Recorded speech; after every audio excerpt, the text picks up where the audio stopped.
नमस्कार, मैं Mohan Dubey. VSRS news में आप सभी का स्वागत है।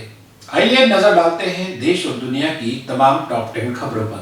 कर्नाटक के चामराजनगर जिला अस्पताल में 24 घंटे के भीतर 24 मरीजों की मौत हो गई। इनमें 23 कोरोना संक्रमित और एक दूसरी बीमारी से पीड़ित मरीज शामिल हैं। बताया जा रहा है कि मौतें ऑक्सीजन की कमी और दूसरी वजहों से हुई है, लेकिन जिला अस्पताल ने ऑक्सीजन की कमी से इनकार किया है। चामराजनगर के डिप्टी कमिश्नर MR रवि ने द हिंदू से बातचीत में कहा, जिन मरीजों की मौत हुई है वे सभी वेंटिलेटर पर थे।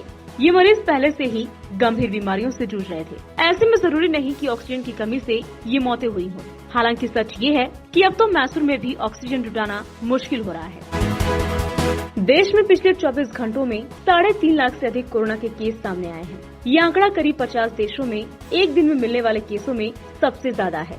दूसरी लहर में तेजी से हो रहे संक्रमण की चैन को तोड़ने के लिए कोविड टास्क फोर्स के मेंबर्स ने कंप्लीट लॉकडाउन की मांग की है। इन मेंबर्स में एम्स और Indian council of medical research शामिल है। इस पर केंद्र सरकार सोमवार को फैसला ले सकती है। दोनों मेंबर्स एक हफ्ते से ये मांग कर रहे हैं। ICMR का तर्क है कि कोरोना की दूसरी लहर का पीक आना बाकी है। संस्थान का कहना है कि इन स्थितियों में संक्रमण की चेन तोड़ने के लिए 2 हफ्ते का पूर्ण लॉकडाउन जरूरी है। IPL के 14वें सीजन का कोलकाता नाइट राइडर्स और रॉयल चैलेंजर्स बैंगलोर के बीच होने वाला मुकाबला टाल दिया गया है।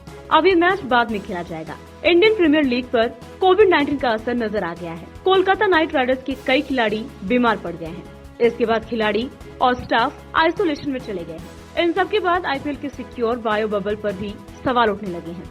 इतना ही नहीं, जो टीमें पिछले कुछ दिनों में कोलकाता नाइट राइडर्स के खिलाफ खेली हैं, उनकी सुरक्षा भी अब संदेह के घेरे में है। उत्तर प्रदेश में कोरोना संक्रमण से बिगड़े हालात के चलते योगी सरकार ने लॉकडाउन को 2 दिनों के लिए और बढ़ाने का फैसला लिया है। अब 6 मई यानी गुरुवार सुबह 7 बजे तक लॉकडाउन रहेगा।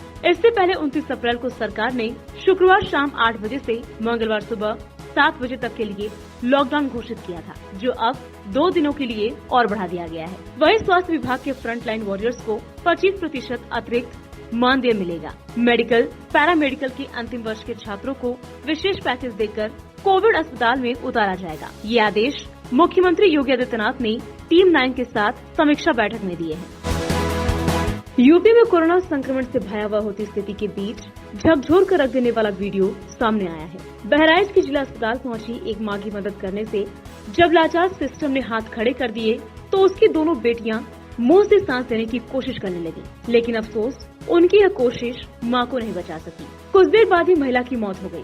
बहराइच जिला अस्पताल में जरूरतमंद मरीजों को न तो बेड मिल रहे हैं और न ही ऑक्सीजन। शनिवार देर रात एक महिला को गंभीर हालत में लेकर परिवार वाले जिला अस्पताल के इमरजेंसी वार्ड में पहुंचे। महिला की सांस उखड़ रही थी। वहां मौजूद चिकित्सा कर्मियों ने ऑक्सीजन सिलेंडर देने से मना कर दिया। इस पर महिला के साथ आई 2 बेटियों ने मुंह से ही मां को ऑक्सीजन देना शुरू कर दिया, लेकिन कुछ ही देर बाद महिला की ऑक्सीजन के अभाव में मौत हो गई।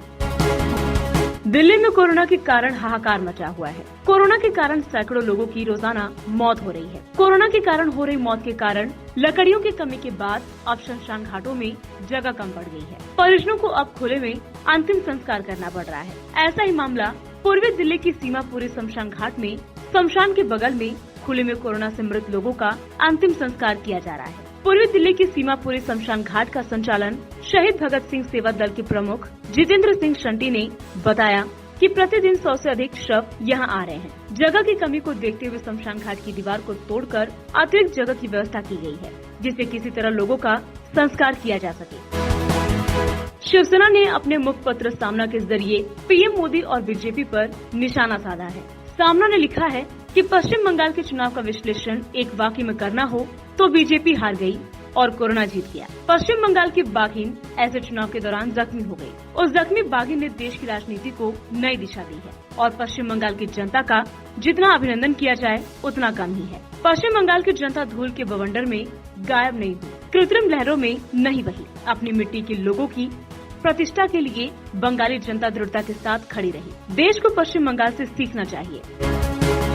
महाराष्ट्र के चंद्रपुर में स्थित थर्मल पावर प्लांट में बीती रात भीषण आग लग गई। पावर प्लांट की 8 और 9 नंबर के यूनिट में कोयला हैंडलिंग करने वाले प्लांट में आग लगने से कन्वेयर बेल्ट पूरी तरह से जलकर खाक हो गया और साथ ही वहां रखा कोयला भी बड़ी मात्रा में जल गया, जिसके कारण लाखों का नुकसान हुआ। दमकल के 4 गाड़ियों की मदद से आग पर काबू पाया गया। फिलहाल आग लगने के कारण का अभी तक पता नहीं चल सका है, लेकिन इस आग से बिजली के उत्पादन पर असर पड़ेगा।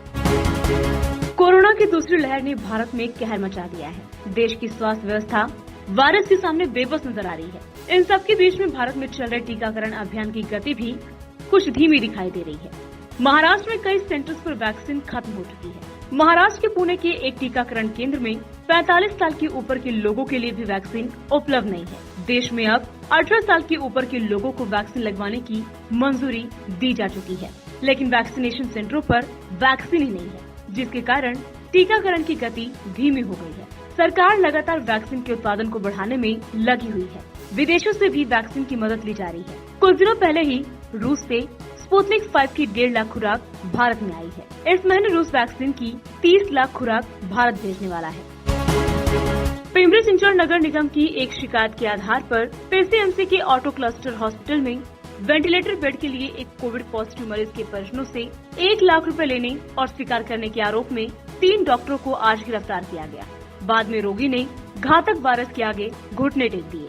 स्पर्श हेल्थ केयर प्राइवेट लिमिटेड के डॉक्टर प्रवीण जाधव के रूप में की गई है, जो ऑटो क्लस्टर सुविधा और डॉक्टर शशांक राले और पद्मजा अस्पताल वालेकरवाड़ी की डॉक्टर सचिन कासवे ऐसे गिरफ्तार किए गए व्यक्तियों के नाम है। पीसीएमसी के अतिरिक्त आयुक्त उल्लास जगताप ने उनके खिलाफ पिंपरी पुलिस स्टेशन में शिकायत दर्ज कराई है।